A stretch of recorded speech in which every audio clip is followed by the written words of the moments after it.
திருப்பத்தூர் மாவட்டம் ஜோலார்பேட்டை அருகே இயற்கை எழில் சூழ்ந்த ஏலகிரி மலை அமைந்துள்ளது. விடுமுறை நாட்கள் மட்டுமின்றி அனைத்து நாட்களிலும் ஏலகிரியில் குவியும் சுற்றுலா பயணிகள் படகுகளில் சவாரி செய்வது வழக்கம். ஆனால் படகு இல்லத்தில் தற்போது தண்ணீர் கலப்படமாகி நிறமே மாறி காணப்படுகிறது. மேலும் படகுகளின் எண்ணிக்கை குறைந்து காணப்படுவதால் சுற்றுலா பயணிகள் சவாரிக்காக அதிக நேரம் வரிசையில் நிற்க வேண்டிய சூழல் உருவாகியுள்ளது. நம்பர் 1 இந்த போட்டிங் ஹவுஸ் பார்த்தோம். அதில் லைஃப் ஜாக்கெட்டே நிறைய லைஃப் ஜாக்கெட் சரியே இல்லை, தேடி எடுக்கிற மாதிரி இருக்குது. அது ரொம்ப இம்பார்ட்டண்ட்டு. அதே மாதிரி போட்ஸ் இம்ப்ரூவ் பண்ணணும்.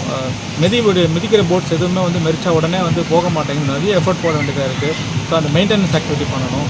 சவாரி செல்பவர்களுக்கு வழங்கப்படும் பாதுகாப்பு ஜாக்கெட்டும் தரமற்ற நிலையிலும், படகின் பெடல் மிகவும் பழுதாகி மோசமான நிலையிலும் உள்ளது. ஏரியை சுற்றி அமைக்கப்பட்ட இரும்பினால் ஆன தடுப்பு வேலிகளும் ஆங்காங்கே சாய்ந்து கிடக்கும் நிலையில் சிறுவர்கள் ஆபத்தை உணராமல் ஏரியின் விளிம்பிற்கே சென்று மீன்பிடித்து வருகின்றனர். ஏரியை கடப்பதற்கு இருந்த இரும்பு பாலம் சேதம், பிளாஸ்டிக் உள்ளிட்ட குப்பைகள் ஆங்காங்கே கொட்டப்படுவது என திரும்பிய பக்கமெல்லாம் தென்படும் காட்சிகள் காண்போரை விரக்தியடைய வைக்கிறது. போட் ஹவுஸ் சுற்றி பார்த்தீங்கன்னா நடந்து போகிற ஒரு அழகான ரம்யமான வழி இருக்குது. அதை மூடி வச்சுருக்காங்க. ஏன்னா பிரிட்ஜ் டேமேஜ் ஆகிருக்கு. இது 30 இயர்க்கு மேலே உள்ள பிரிட்ஜுன்றதுனால இதை மெயின்டெனன்ஸ் பண்ணி பொதுமக்கள் சுற்றி பார்க்குறதுக்கு ஒரு ரம்யமான வியூவை சுற்றுலாத்துறை ஏற்படுத்தி தரணுன்றது. அதே மாதிரி நிறைய பிளாஸ்டிக் பொருட்களோட கழிவுகள் அங்கங்கே நாங்கள் பார்க்குறோம். ஈஸியாக மக்கக்கூடிய பிளாஸ்டிக்கை இங்கே எல்லா இடத்துலையுமே மேண்டேட் பண்ணணும், அதாவது கட்டாயப்படுத்தணும். ஸோ தட் பப்ளிக் ஒரு அவேர்னஸ் க்ரியேட் பண்ணணும். அதே மாதிரி குப்பை கூலங்களை போடும்போது எல்லாத்தையுமே மொத்தமாக சேர்த்து ஒரே குப்பை தொட்டியில் போட்டு போயிடுறாங்க. அவங்களுக்கு திடக்கழிவு, உணவு கழிவுன்ட்டு பிரித்து கையாளக்கூடிய ஒரு விழிப்புணர்வை அரசு தொடர்ந்து ஏற்படுத்தணும். இதன் மூலயமா பிளாஸ்டிக்கு குறைக்க முடியும். அதே நேரத்தில் கழிவுகளை கரெக்டாக பிரித்து கையாள முடியும். இது ஒரு பக்கம் உள்ள நிலையில் பயணிகளுக்கு சரியான போக்குவரத்து வசதியே இதுவரை இல்லை. தமிழ்நாடு அரசு ஏலகிரிக்கு மினி பேருந்து சேவையை தொடங்கினால் நெரிசலை குறைக்க முடியும் என்பது சுற்றுலா பயணிகளின் கோரிக்கையாக உள்ளது. இந்த ரூட் எல்லாமே ரோட்ஸ் சின்னதாக இருக்குது. லைக் சின்ன அதாவது மினி பஸ்ஸஸ் நிறைய இயக்கலாம். ஏன்னா இங்கே ஜோலார்பேட்டையிலேருந்து உங்களுக்கு 18 கிலோமீட்டர் தான் வருது.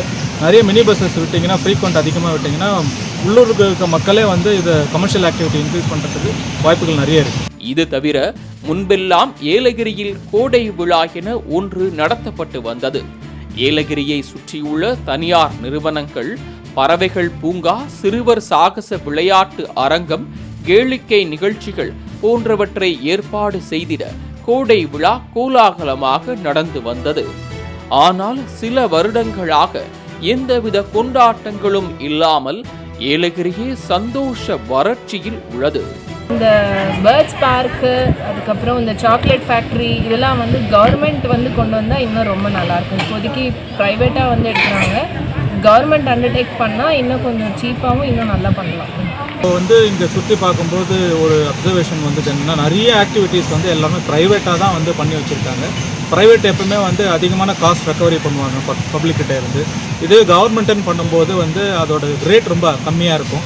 இப்போ போட் ஹவுஸே வெளியில் பார்த்தீங்கன்னா 200-300 இருக்குது, இங்கே 50 rupees இருக்குது. அந்த மாதிரி மற்ற கமர்ஷியல் ஆக்டிவிட்டியும் கவர்மெண்ட்டை முன்னெடுத்து பொதுமக்களுக்காக ஏற்படுத்தி கொடுத்தாங்கன்னா இன்னும் நிறைய விசிட்டர்ஸ் வருவாங்கன்றது என்னோட எதிர்பார்ப்பு. தமிழக அரசின் சுற்றுலாத்துறை இந்த கோரிக்கைகளுக்கு செவிசாய்த்து தேவையான வசதிகளை செய்து தருமா? கோடை விழாவை நடத்துமா? பொறுத்திருந்துதான் பார்க்க வேண்டும்.